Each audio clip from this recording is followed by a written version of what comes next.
I don't know if you guys are paying attention, but I'm already seeing a lot of people try to twist and turn this whole Miss Lin Tao's comments of Sony focusing now on, monthly active users, and pretty much kind of making its new metrics reflect the fact that gamers are playing games on their platform, which is very interesting because, PlayStation is the console that I've said has been cosplaying exclusivity, pretending to be Nintendo. Well, maybe not, but it's the fans that have basically been pretending like PlayStation was Nintendo, because when you tell these people like, hey man, you do know that your ecosystem benefits from external, users that are not on the console, they start citing Mario Kart and all these other Nintendo games.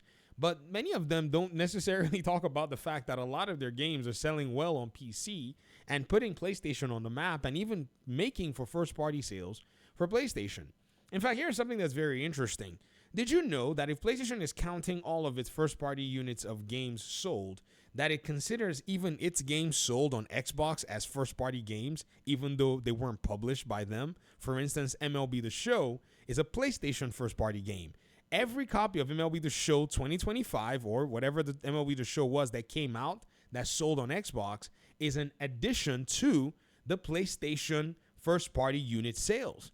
And this is the area that they're lacking the most. In fact, if you look at their metrics just recently, they just pointed out that the first-party sales this quarter was down by about 6+ million units, which was down from the last quarter. Insane that this is a metric that they know needs improvement. Because again, think about it. How are you going to increase and improve monthly active users from a very interesting pie that's out here when you have in 2021 over 1 million of your users playing 100% Call of Duty? Now you probably have at least a good few million playing Fortnite. Then you have another few million playing EA Sports FC, another few million playing GTA Online, another few million playing Apex Legends.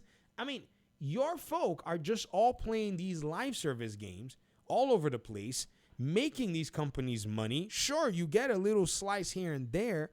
However, at the end of the day, you need to be at the front end of collecting this money.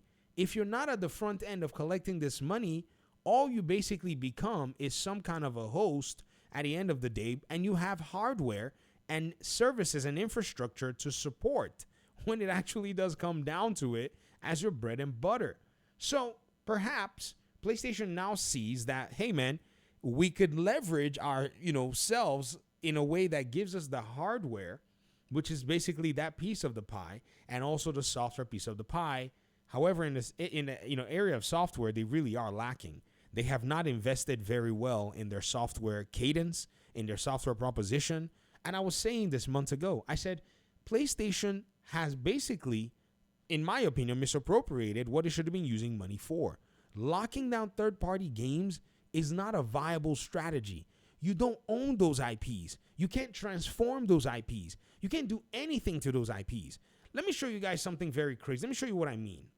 Let's look at Gears, okay? And I look at Gears because a lot of Gears of War games I haven't necessarily played, but because I'm somebody who's curious enough and will once in a while play a tactical game, when Gears Tactics came out, I played it. I was like, I didn't beat it. I just wanted to play it. But Gears has a tactics game. This is an offshoot inspiration of a game that they basically made because they own the IP. Do you understand what I mean? They've invested in Gears so much, they can take the IP wherever the heck they want to take it and do whatever the heck they want to do with it because it's an IP that they own and they've invested it in it. Even though people made it seem like these IPs were unpopular, they got them for days. In fact, they have so many Gears games that they're taking Gears games to PlayStation with Gears of War Reloaded, and now they're going to make it a thing, reboot it, make crossplay available with that version of Gears, that game itself, and potentially make more money from pretty much a cold IP. On PlayStation side, a lot of their IPs have been these single-player shiny games. Ooh, come buy our console games. And when it was time for them to build and leverage and open up these games for sustainability, they backed away, like the Last of Us factions. Do you guys see exactly what I mean? So now they want to jump into monthly active users as some kind of a metric, but they got to ask themselves the question, how are we going to basically make more active users? I guess they're waiting for GTA to come back again, but it's going to be the exact same song and dance. Don't you see? Don't you see? Their ecosystem is going to be depending on everybody else except themselves.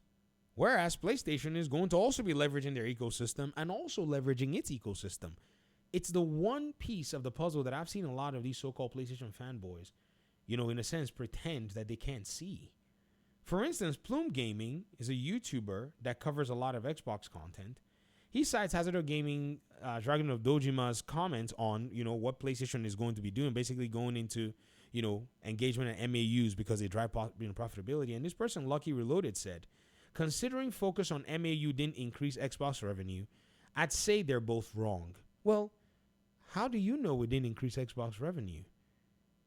Right? And somebody said Xbox just reported record revenue for third quarter just last week. And then they shifted after becoming the largest third-party publisher. Well, apparently, it increases revenue, so they decided that they were going to go all in. What's PlayStation going to use to actually generate monthly active users?